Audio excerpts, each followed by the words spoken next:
The content in this video is based on factual, real-life events and public records. All opinions expressed are for educational and documentary purposes only. Viewer discretion is advised, as some scenes may depict sensitive content. This video is intended for informative purposes and complies with YouTube's guidelines.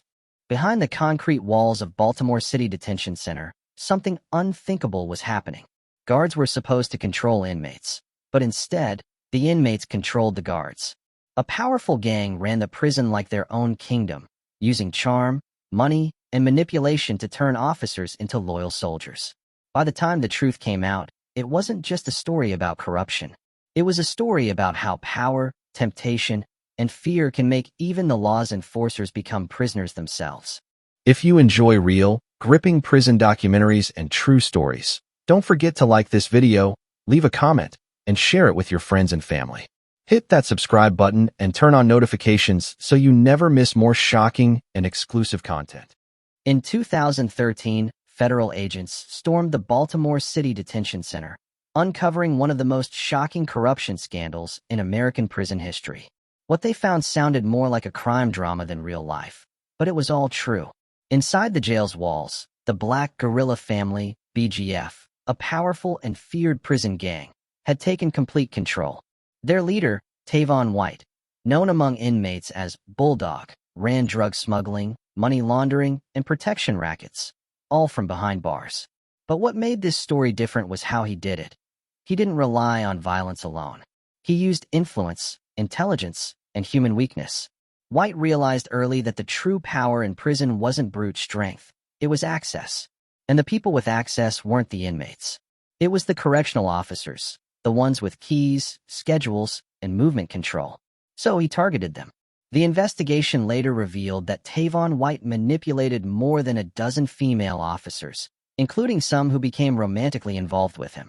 Through these relationships, he gained access to cell phones, drugs, and even cash that flowed freely through the jail's underground economy. He didn't just bribe them, he emotionally trapped them. Some of the guards tattooed his name on their bodies. Others carried his children. One officer even admitted during trial that she saw him as a protector, not a prisoner. In a place designed to enforce control, emotional vulnerability became the weapon of domination. It began small, a favor here, a smuggled phone there. But over time, the balance of power shifted so completely that guards began taking orders from inmates. Tavon White referred to himself as the governor of the jail, and he wasn't exaggerating. Recordings captured him boasting on a phone call. "This is my jail. I make every final call in this jail. Everything goes through me." He wasn't lying. The gang had its own internal structure: soldiers, lieutenants, and runners, many of whom were guards. The prison, in essence, became a microcosm of a street gang operating under the state's nose.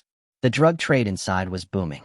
Cell phones smuggled in by officers became lifelines to the outside world, used to coordinate drug shipments and money transfers.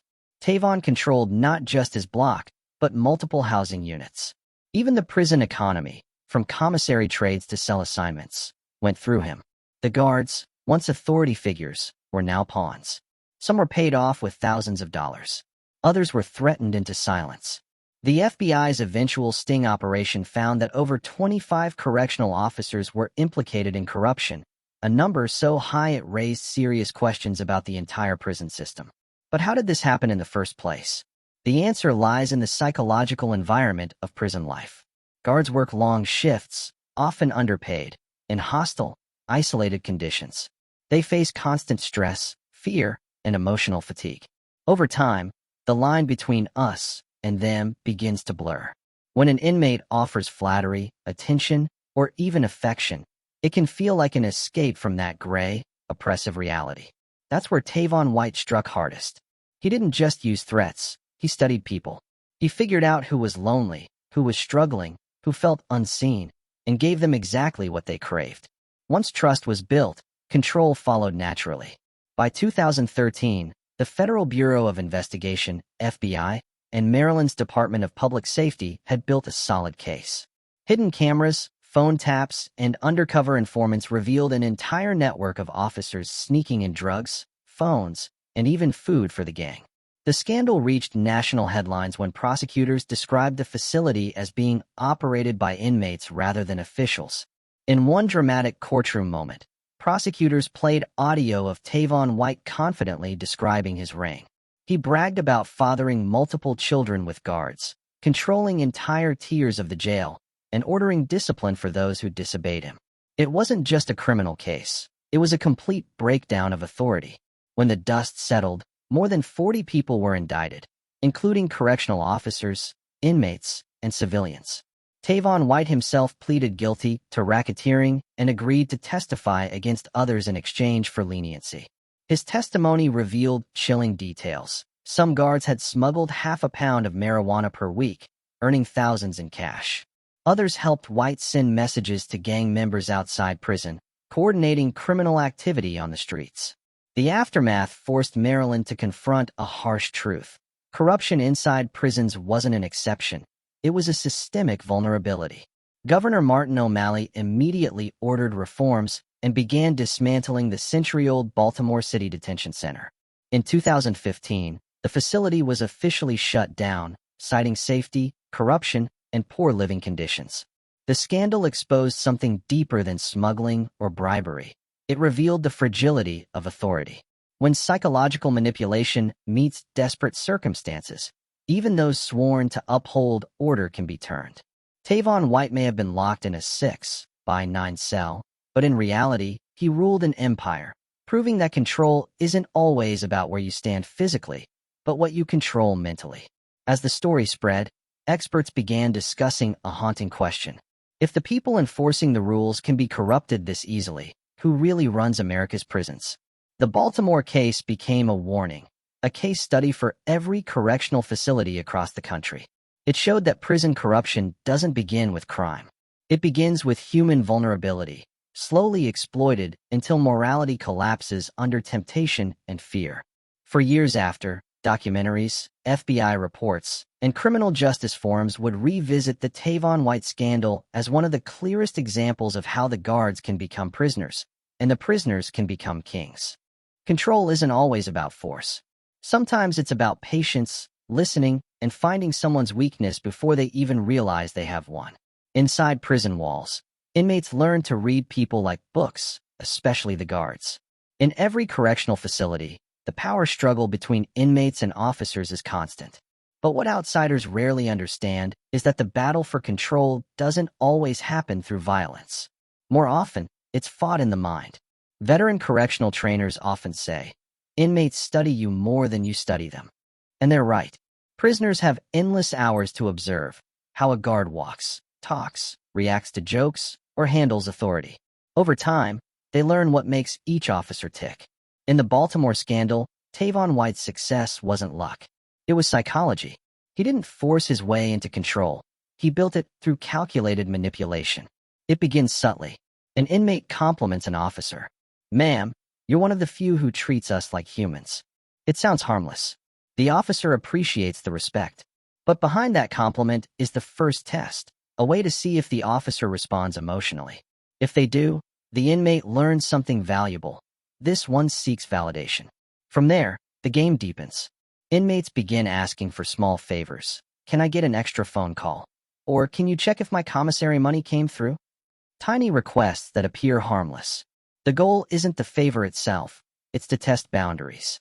If the guard complies once, it becomes easier the next time. And once a line is crossed, even slightly, the inmate now has leverage. It's called the setup process in correctional psychology. A slow, step-by-step conditioning that turns professional distance into personal connection and eventually, dependency. By the time the officer realizes they're compromised, it's too late.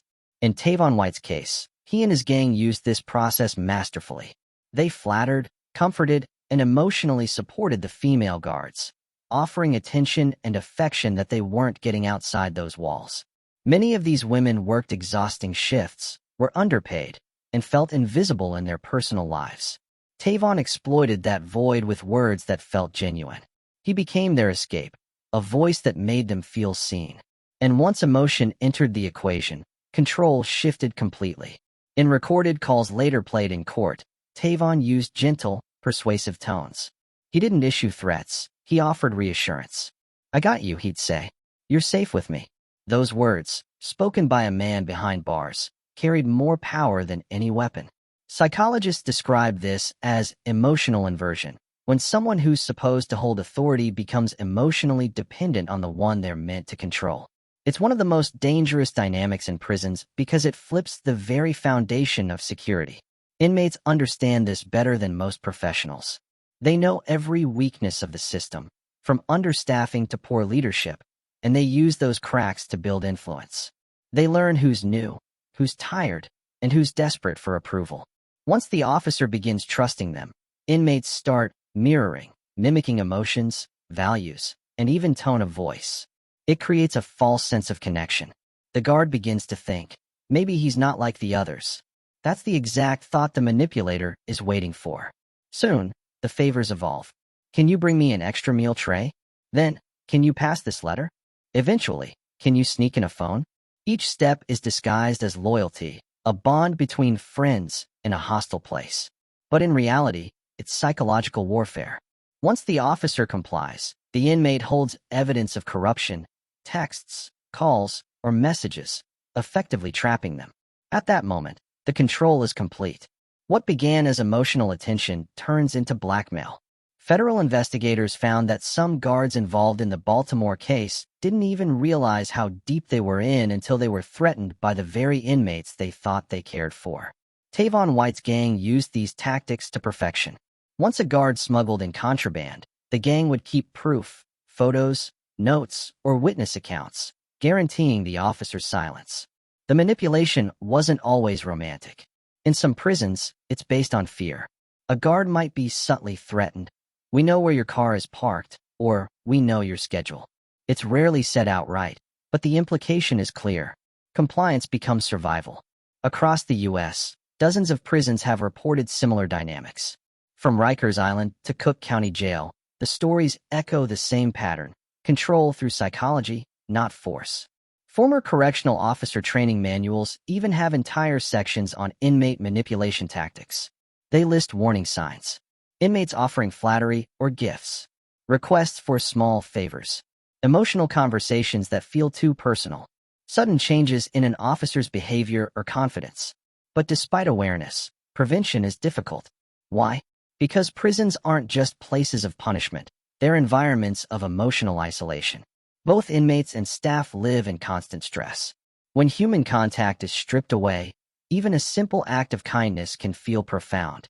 Tavon White understood this better than anyone. He didn't threaten his way into control. He made people feel needed. And that illusion of connection made guards betray the very badge that defined their authority. The FBI later described White's control as psychological imprisonment. He didn't escape his cell. He made others walk into theirs willingly. Even years after the scandal, experts still debate what failed first, the system or the people. Was it the officer's fault for falling into manipulation, or the institution's fault for creating an environment ripe for it? What's clear is this: when prisons neglect the mental health of their staff, when they ignore burnout and emotional vulnerability, manipulation becomes inevitable. Inmates who have spent years mastering the art of survival will always find a way to turn empathy into opportunity. By the end of the Baltimore case, federal reports showed a disturbing pattern. Nearly every compromised guard described feeling emotionally attached before they crossed the line. Not one of them thought it would go that far. And that's the heart of it. Corruption in prison rarely begins with greed. It begins with loneliness. A compliment, a smile, a shared moment of understanding. That's all it takes to blur the line between right and wrong. In Chapter 1, Tavon White conquered the prison through seduction and manipulation. But he wasn't the only one. His story revealed a much larger truth: that behind every scandal, there are dozens of invisible power plays happening daily across prisons worldwide. In the world of steel doors and concrete walls, control is the most valuable currency, and psychology is the weapon that buys it. Power inside prison isn't earned. It's built through trade. Trade of drugs, trade of phones, trade of loyalty. Every favor, every smuggled item, every secret pass through those bars adds another brick to an invisible empire. The Baltimore City Detention Center was supposed to be a fortress, a place where chaos from the streets ended at the gate. But by 2013, the walls weren't keeping the crime out. They were trapping it inside. At the center of it all was Tavon White, the self-proclaimed governor of the jail and leader of the Black Guerrilla family gang. From his small concrete cell, he managed one of the most sophisticated smuggling networks ever uncovered inside a U.S. correctional facility. It began with cell phones, the heartbeat of his operation. In prison, a cell phone isn't just communication. It's power. With it, Tavon coordinated drug drops, moved money, and issued orders as if he were still on the streets of Baltimore. The phones were brought in by guards, hidden inside food trays, uniform pockets, or even body armor. Each device could sell for hundreds or thousands of dollars once inside. From those phones, Tavon ran his empire with military precision. He decided which inmates got protection, who received drugs, and who was cut off. He set prices, managed disputes, and even ran disciplinary actions against those who broke gang rules. All from behind bars. The FBI later found that Tavon operated multiple lines of business. First, the drug trade. Using corrupt guards, gang members smuggled in marijuana, prescription pills, and synthetic substances. The drugs were hidden inside bags of chips, personal hygiene items, or even disguised as legal mail. Once inside, they were distributed to inmate sellers who paid tax directly to Tavon's crew. Second, contraband phones. Inmates used these to stay connected with outside members, coordinate real-world crimes, and keep money flowing back into the jail. Investigators uncovered over 100 phones in one raid alone, some traced directly to officers under Tavon's influence. Third, protection fees. Not every inmate was part of the Black Guerrilla family, but nearly all were affected by it. Those who wanted to avoid violence paid a weekly fee, cash sent to outside accounts via relatives or electronic transfers. If someone refused to pay, punishment followed swiftly. The structure was organized, disciplined, and almost corporate. Tavon's crew kept detailed ledgers of who owed what. One of his lieutenants acted as an accountant, tracking drug sales and ensuring profit distribution. Guards who participated received a cut. Often cash slipped through visitors or delivered outside prison walls. It wasn't a chaotic smuggling ring. It was a business model. Each guard played a role. Some handled phone deliveries. Others managed drugs and cash. A few served as enforcers, keeping other officers quiet or intimidated. In return, Tavon rewarded loyalty, sometimes with money, other times with emotional attention or promises of protection. The money coming in was staggering. Investigators estimated that Tavon's network earned tens of thousands of dollars monthly, all from inside a supposedly secure state facility. One court document revealed that guards made as much as $1,500 a week in smuggling payments, several times their official salary. For many, the temptation was impossible to resist. And yet, it wasn't just about money. It was about identity. Inside the walls, Tavon created a sense of belonging. His guards weren't just accomplices, they were part of his family. He used gang rituals, nicknames, and loyalty codes to bind them emotionally and psychologically. In his mind, and in theirs, this wasn't corruption. It was business with loyalty. But the cracks began to show when greed met chaos. As more guards got involved, the system became unstable. Rival factions within the Black Guerrilla family started clashing. Some guards worked double deals, smuggling for multiple inmates. The invisible empire Tavon built was growing too fast to control. That's when the FBI made their move. Through wiretaps and hidden cameras, agents collected evidence of the smuggling network in action. Recorded phone calls revealed detailed discussions between Tavon and his officers, talking about shipments, payment schedules, and even discipline for disloyal guards. In one recording, Tavon confidently said, "I got everything on lock. Ain't nothing move unless I say so." That arrogance would cost him. In 2013, during a massive raid, federal agents stormed the jail and recovered boxes of contraband, phones, drugs, and stacks of cash.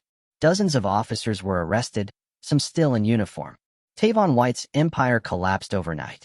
But as investigators dug deeper, what they found shocked even them. The network extended beyond the jail. Street-level gang members were funneling profits back into the city through local businesses. Family members of guards and inmates acted as couriers, moving money and packages in and out. The line between prison and the streets had vanished completely. For years, Baltimore City Detention Center had been a criminal hub disguised as a correctional institution. And it wasn't just an isolated failure. It was a warning of what happens when corruption becomes culture. After the arrests, state officials launched emergency reforms. New leadership replaced dozens of staff. Metal detectors and body scanners were installed for officers. Strict rules were enforced to limit contact between guards and inmates. But many insiders said it was too late. The damage was already done, not just to the system, but to public trust. The scandal revealed an ugly truth. Corruption inside prisons isn't only about smuggling. It's about influence. Tavon White didn't need freedom to be powerful. He built a kingdom using people's weaknesses and the system's blind spots as his weapons. Even from his cell, Tavon could command more loyalty than most free men on the street. And that loyalty, once earned, didn't fade easily. Some of the officers who helped him never turned on him, even after arrest. They saw him not as a criminal, but as a leader who gave them purpose in a place that stripped everyone of it. The story of Tavon White's empire forces us to ask hard questions. What happens when the keepers of the law become the ones breaking it? What happens when a system designed to punish criminals becomes a breeding ground for more crime?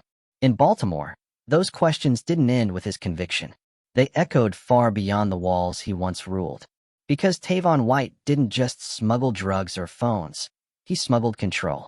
And once that control spread, no wall was strong enough to contain it.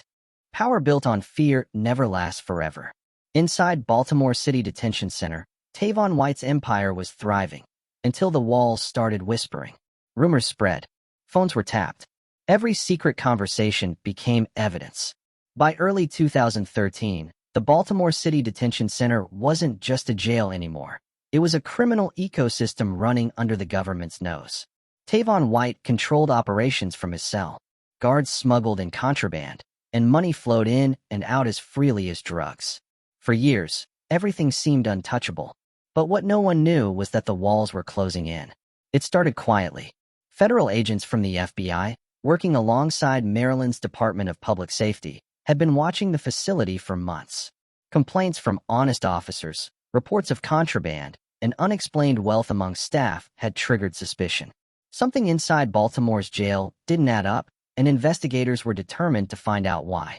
The first break came from an anonymous letter sent to the FBI.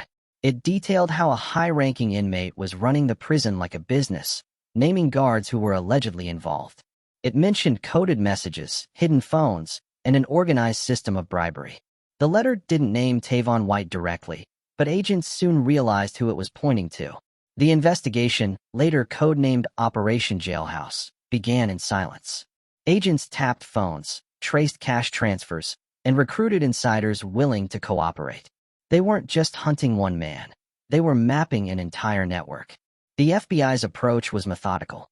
They set up surveillance on the facility, tracking officers' schedules, their vehicles, and unusual spending habits. One correctional officer under suspicion was seen driving a brand-new luxury car, something her state salary couldn't possibly afford. Others were depositing thousands of dollars in cash every few weeks. Inside the jail, tension grew.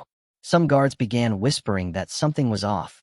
But by the time anyone realized the depth of the investigation, the FBI already had hundreds of hours of recordings. Using a combination of wiretaps and hidden microphones, agents captured Tavon White's unfiltered conversations. On one recorded call, Tavon bragged openly, "This my jail. Anything that happened in here, go through me." That line became the centerpiece of the prosecution's case. It was arrogance turned into evidence. In other recordings, Tavon discussed payments to guards, shipment schedules, and even internal discipline for those who failed to deliver. The clarity of these tapes shocked investigators. He wasn't hiding his crimes. He was narrating them. But the FBI needed more than words. They needed proof. So they moved in closer. They flipped a few lower-ranking guards who had been caught smuggling small items. Faced with federal charges, these officers agreed to cooperate. They wore recording devices and documented every illegal exchange, every whispered deal. Each conversation became another thread connecting Tavon's empire. One guard, working secretly with the FBI, captured footage of drugs being hidden inside a box of potato chips and handed through a door slot. Another recorded a conversation in which a senior officer admitted helping Tavon move money through outside contacts. Piece by piece, the case built itself. By the time the FBI was ready, they had a 44-person indictment list, including 27 correctional officers, inmates, and civilian accomplices. It was one of the largest prison corruption cases in U.S. history. April 23, 2013. Before sunrise, federal agents surrounded Baltimore City Detention Center. SWAT teams moved in through multiple entrances. Officers who were once in control of the jail were suddenly being let out in handcuffs. The operation was fast and surgical. Agents seized contraband phones, money orders, and drugs. Inmates shouted as doors slammed and radios crackled with code calls. Tavon White, the man who had ruled the facility, watched as federal officers entered his tier. For the first time in years, he wasn't in control. Within hours, the story broke nationwide. News anchors called it one of the most embarrassing scandals in Maryland's history. The headlines were brutal. Inmates impregnate guards, run prison from the inside. Gang leader controlled jail through romantic affairs. The public was shocked. But for those who had worked inside, it wasn't disbelief, it was confirmation. Everyone had known something was wrong. They just hadn't realized how deep it went. When questioned, Tavon White didn't deny the allegations. In fact, during a court hearing, he admitted proudly that he had control over the jail. "I make every final call in this jail," he said. "Everything goes through me." His confidence stunned even the prosecutors. But that same arrogance made him invaluable. Facing decades in prison, Tavon made a deal. He agreed to testify against his co-defendants in exchange for leniency. His testimony was explosive. He named the officers who smuggled drugs and phones. He described cash payments, detailing who got what and when. He revealed how guards helped move money outside, and even how some used state vehicles for drug transport. Tavon's cooperation gave prosecutors everything they needed. Over the next months, dozens of officers pleaded guilty. Some admitted to affairs with inmates. Others confessed to smuggling contraband for thousands of dollars in cash. The trials exposed a dark reality about America's prisons, a system stretched too thin, too tired, and too unmonitored. Guards were overworked, underpaid, and constantly under pressure. The environment was fertile ground for manipulation. By the end of the case, Tavon White was sentenced to federal time, but his empire's fall had already triggered sweeping change. The Maryland governor ordered a full-scale reform of the prison system. In 2015, the Baltimore City Detention Center was permanently closed, marking the end of a facility that had stood for more than 150 years. Federal reports later described the corruption as deeply rooted, not the work of one man, but a symptom of a broken system. It wasn't just about greed or temptation. It was about neglect, years of ignored warnings, and a lack of oversight that allowed one inmate to turn an entire jail upside down. For Tavon White, it was the end of his reign. But for the justice system, it was just the beginning of a bigger question. How many more prisons were silently ruled by the people they were supposed to contain? The sting at Baltimore City Detention Center became a model case for other states. FBI task forces began monitoring similar corruption patterns in facilities across the country. The scandal had exposed more than a crime.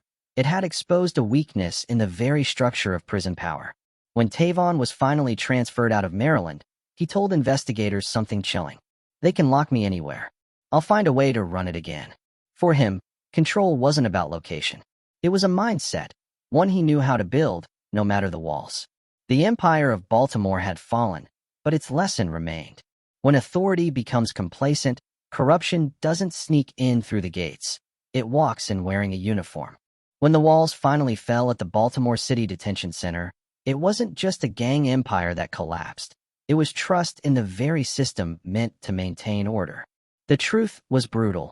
The people sworn to uphold the law had been consumed by the same darkness they were guarding against. The scandal left deep scars, not just on those who lived it, but on the entire correctional world that watched in disbelief. By the spring of 2013, federal agents had enough evidence to move in. Wiretaps, surveillance, bank records, hidden phone transcripts. The FBI and the Department of Justice made their move early one morning, swift and silent. By dawn, 25 people were arrested, including 13 correctional officers, all connected to the Black Guerrilla Family, BGF, operation led by Tavon White. The image of handcuffed officers being escorted out of the same facility they once commanded sent shockwaves across the nation. This was no ordinary prison raid. This was the collapse of a hidden government inside a jail, one that had thrived for years under the noses of those meant to stop it. Tavon White's empire didn't fall because of brute force. It fell because trust imploded from inside. One officer, once loyal, had turned. A single broken link in the chain shattered everything. When interrogated, she revealed how Tavon used psychological control, not violence, to maintain his power. He offered protection, promised loyalty, gave attention, and in a place where officers felt invisible, underpaid, and disrespected, those promises felt like gold. The courtroom became a theater of shame. As prosecutors read the charges, the public heard, for the first time, the depth of the corruption. Guards were accused of smuggling drugs, cell phones, and even sexual favors in exchange for money and safety. For female officers were found to be romantically involved with Tavon, two of whom bore his children. Inside the courthouse, Tavon spoke with a chilling calmness that silenced everyone. "I'm the law in here," he said. "This is my jail." Those 5 words told the entire story. The line between inmate and officer had evaporated long before the FBI arrived. After the scandal broke, the Maryland Department of Public Safety faced national outrage. How could a single inmate run an entire jail? How could 13 officers betray their oath? The governor at the time, Martin O'Malley, ordered a full-scale investigation. The findings were ugly but predictable. Understaffing had left officers overworked and vulnerable. Low pay and poor morale made them susceptible to manipulation.